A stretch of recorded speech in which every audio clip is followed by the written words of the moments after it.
హరి ఓం ప్రియపుత్రి పుత్రులారా, నేనిప్పుడు ఒక సవాల్ విసురుతున్నానండి. కూటమి నాయకులనబడే నేరగాళ్ళకి, నిందితులకి ఎక్కువ, నేరగాళ్ళకి తక్కువ.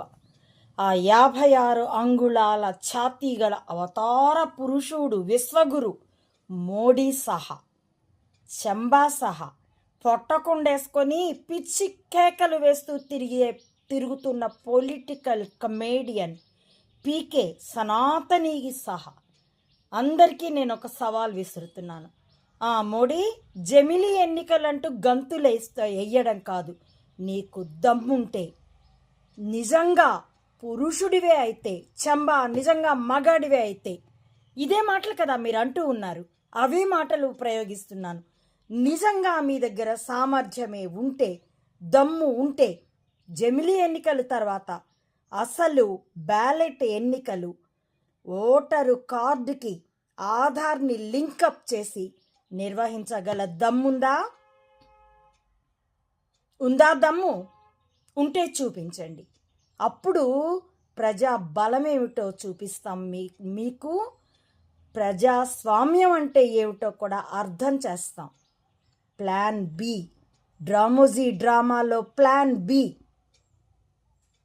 ఎప్పుడైతే పివి నరసింహారావు దిగిపోయాక బార్ గర్ల్ యాంటోనియో మైనో సోనియాని పీవీజీ వర్గం నమ్మడం లేదేమో అన్న అనుమానం వచ్చి ఎందుకైనా మంచిది అని to be safe Sonia work out అవ్వకపోతే వర్కౌట్ చేసేటందుకు ప్లాన్ బిగా ఈ మోడీ గుజరాత్ వాడు.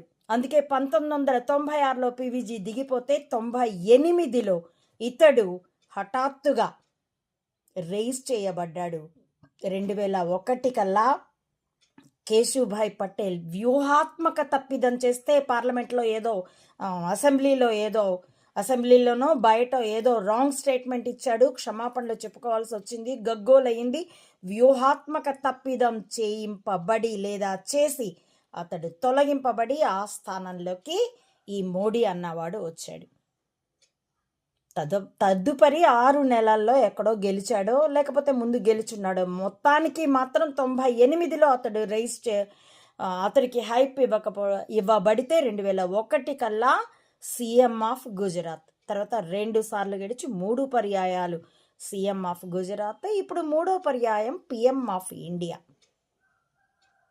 సదరు మోడీ ప్లాన్ బిలో భాగమా? ప్రపంచం చేత కూడా గోకించుకున్నవాడా? ఇప్పుడు